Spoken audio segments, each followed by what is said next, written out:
Final Fantasy XV is a strange game, to say the least. After Final Fantasy X, pretty much every game in the series was controversial to some degree.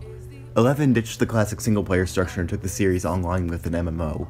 12 returned to being single-player but was a radical departure from the rest of the series. 13 was, well, to be blunt, bad. And 14, on top of being yet another online MMO, had a notoriously horrendous launch, so bad that the game had to be completely shut down and reset. Understandably, a lot of fans weren't too confident about the future of the series. I hadn't played a single Final Fantasy game at the time, but when I went through every 3D game in the series, I was immediately turned off from how different 12 was, and I just simply didn't enjoy 13. 7 through 10 are some of my favorite games of all time, but I felt that the series had simply lost its touch after that. It didn't help that so many mixed opinions on this particular installment gave me no idea what to expect. Going into 15, I was worried. Thankfully, it didn't take long for that worry to be shattered.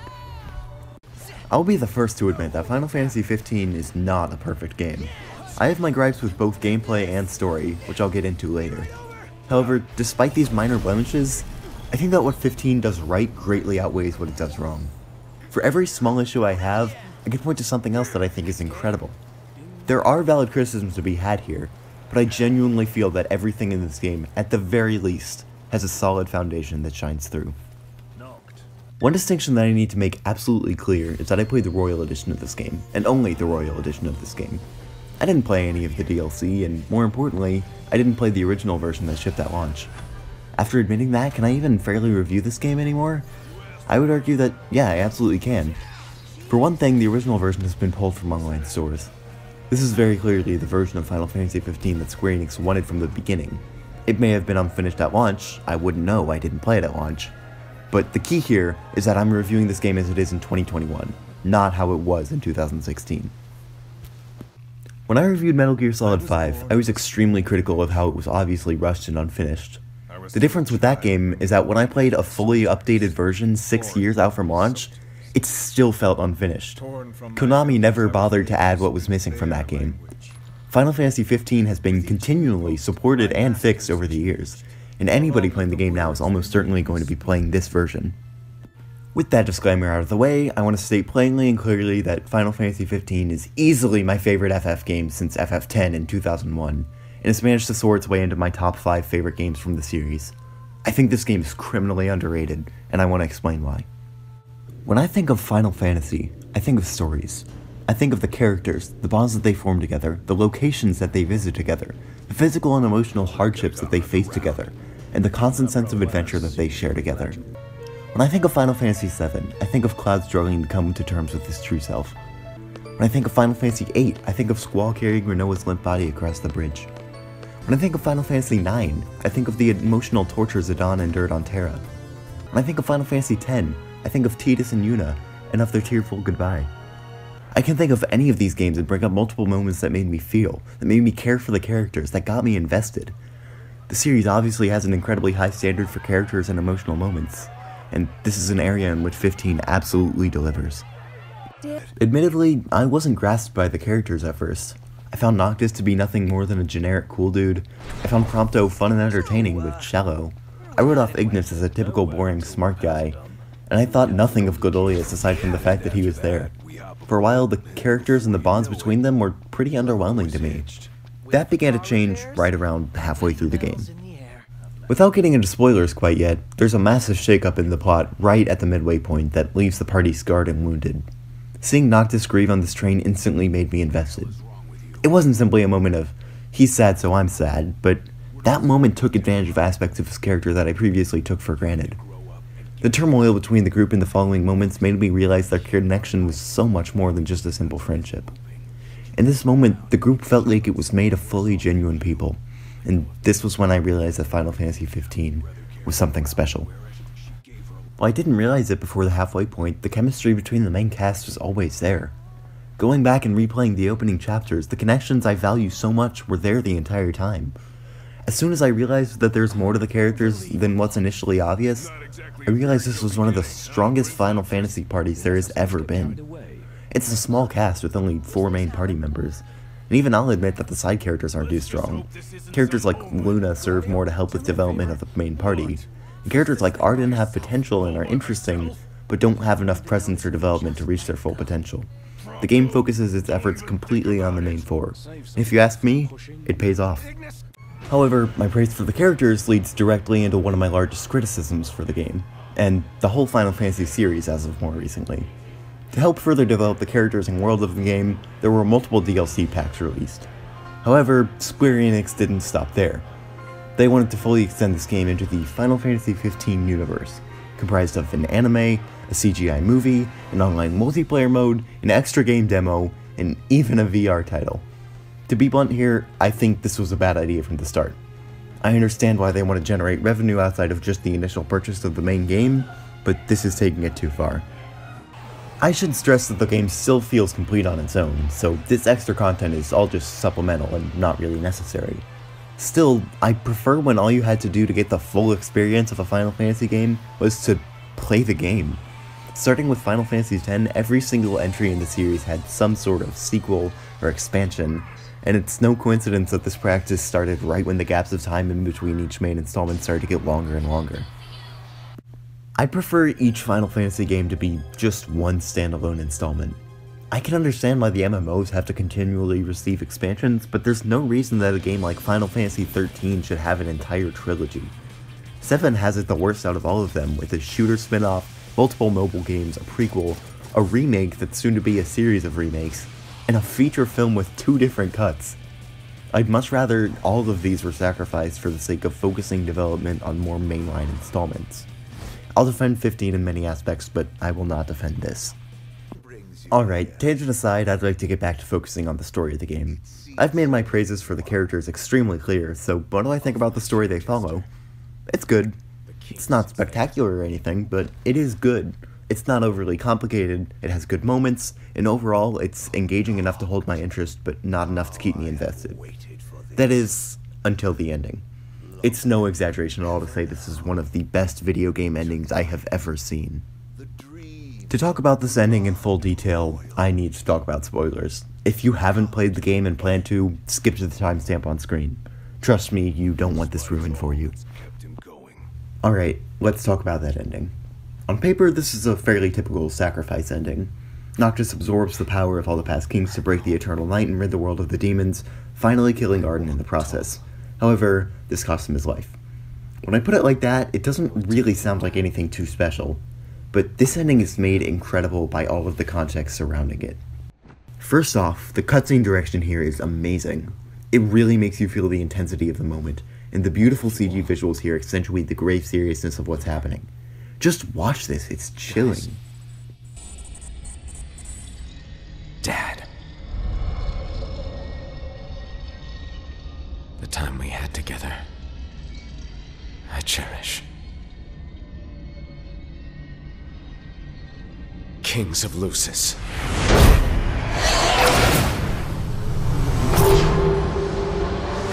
Come to me!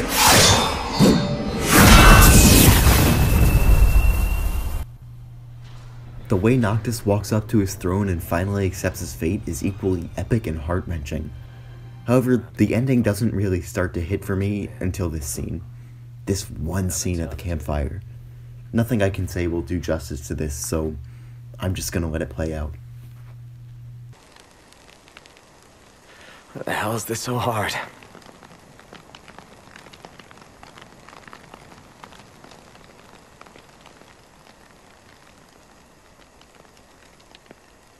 So I've made my peace. Still, knowing this is it, and seeing you here now,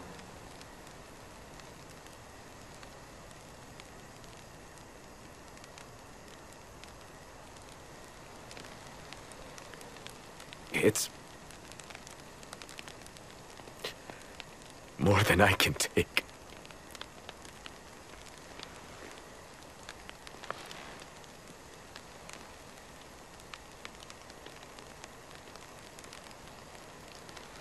Yeah, you're damn right it is.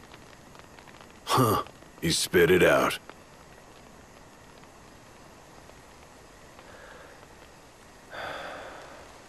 It's good to hear.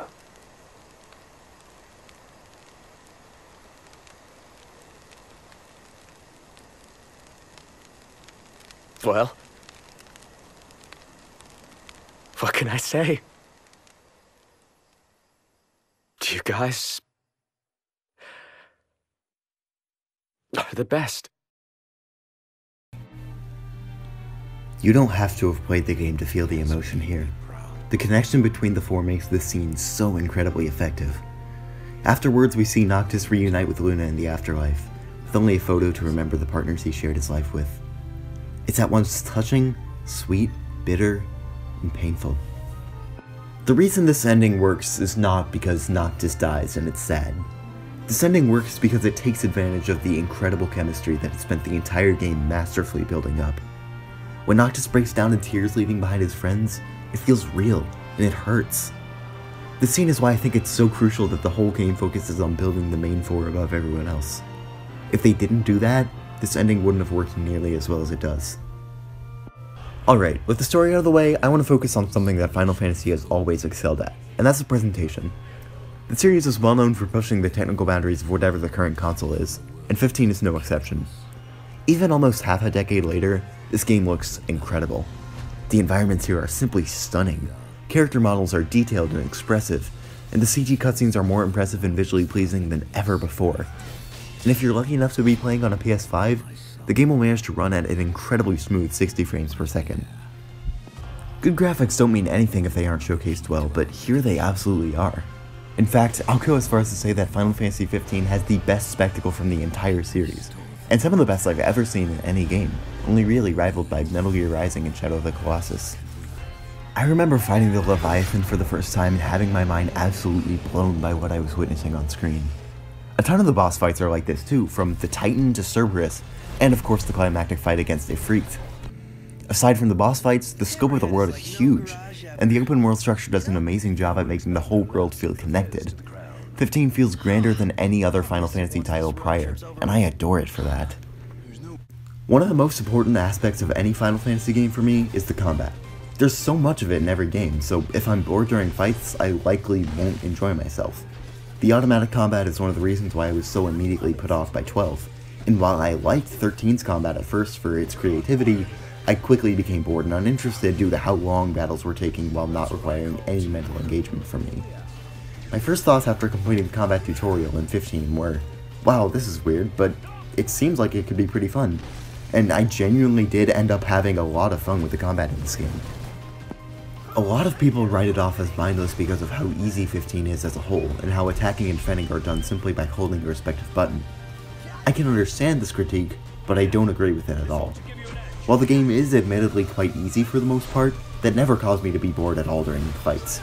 That's because attacking and defending are not the main focus here like they usually are in Final Fantasy games. There's a lot more to do here because this is a fully real-time Final Fantasy game. You're going to be moving around, using this point warp to efficiently get around the maps, getting strikes from a distance. You're going to be using your teammates to pull off link strikes. You're going to be managing your fluctuating MP and maximum HP values. You're going to be constantly switching between forward-clicked weapons to effectively strike the enemy's weakness. What I'm trying to say here is that these are fast-paced battles where there's always something going on. When I'm playing this game, I'm not just mindlessly holding buttons. My mind is always working even if it's not struggling, and this is why I'll defend this battle system. To me, it doesn't matter if a game is easy as long as it's fun and engaging, and Final Fantasy XV absolutely is both of those things. I think the combat overall is really solid and a lot of fun, but it's not quite perfect. One of the staples of the FF series, casting magic, is really overconvoluted and not worth the effort. You essentially have to draw magic from these points around the overworld, then craft them into spells that you can actually use. The more materials you put into the spell, the more powerful it is. You can even mix the different types of magic together to get different spells, and mix in an item for some extra effect. More than any other Final Fantasy game, this gives you near unmatched freedom as to what spells you have, and how powerful they are. I really like the system on paper, but in execution, I think it falls flat. Honestly, it's just not worth messing with this system, because the weapons you find are more than enough to finish the job.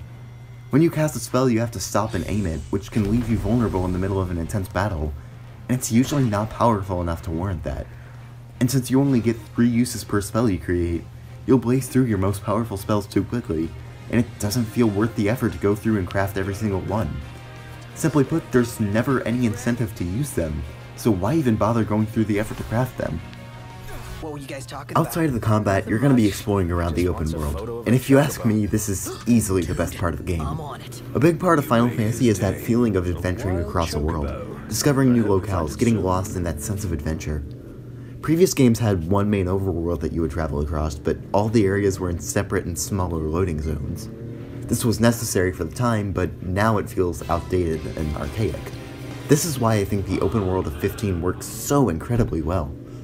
The game keeps the magic of that vast and massive overworld while still making everything feel completely interconnected.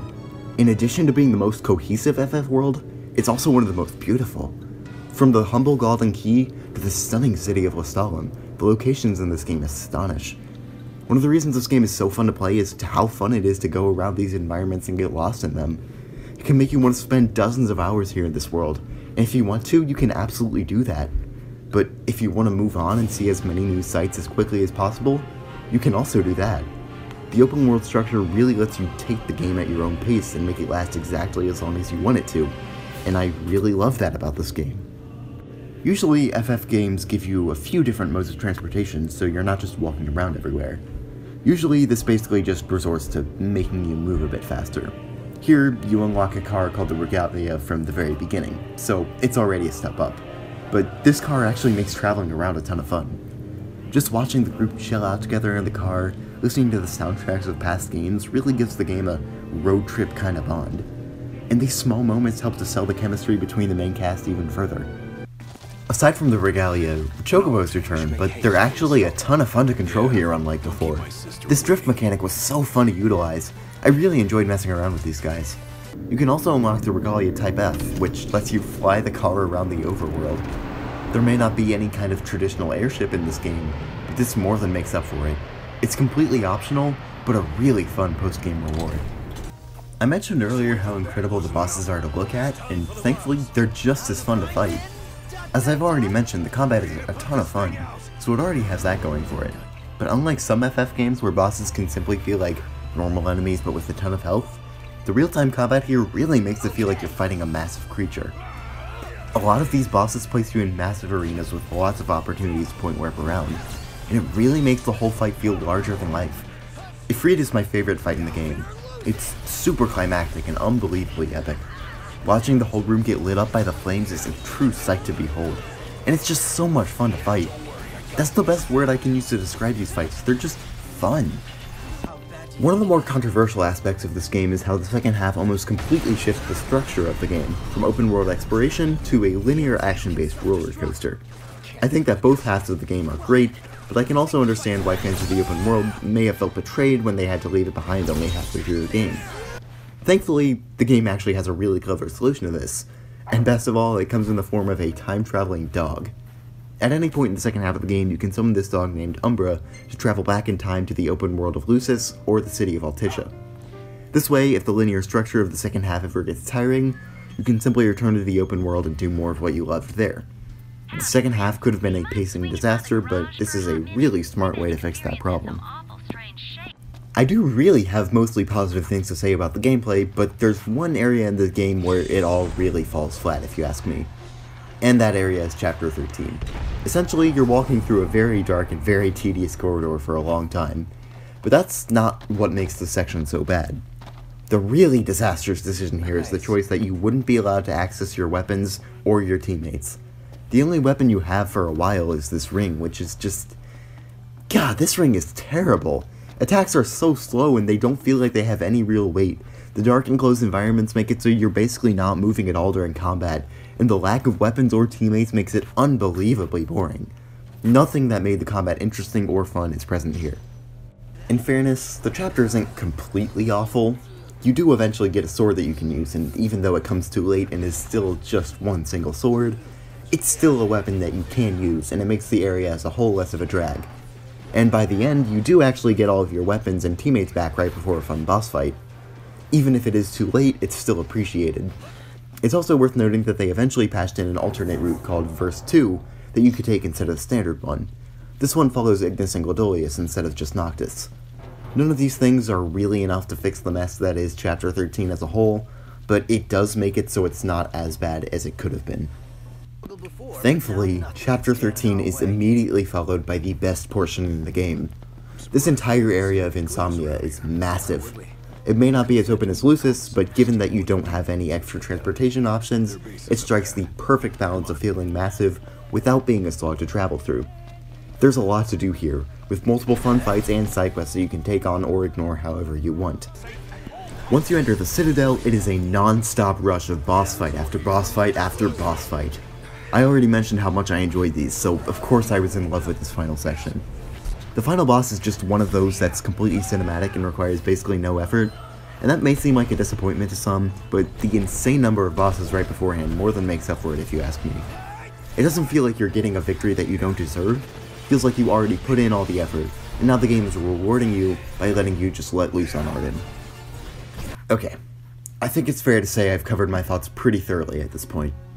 I've made it clear that Final Fantasy XV is not a perfect game. Aside from the ending, the story is nothing too special, some of the characters feel weak and underdeveloped, Chapter 13 is just terrible, and the decision to turn the game into a multimedia project was a massive mistake in my opinion. This game doesn't get everything right, and I won't pretend that it does. However, this game shines because of what it gets right, and it really gets those things right. The chemistry between the characters is some of the best I've ever seen, the ending is incredible, the combat is a ton of fun, the boss fights are nothing short of phenomenal, and the open world gameplay brings that perfectly pure and unfiltered Final Fantasy experience. I can admit its shortcomings, but I absolutely love 15 for everything it does so well. This is one of my favorite mainline Final Fantasy games, and I can easily recommend it to both fans and first timers.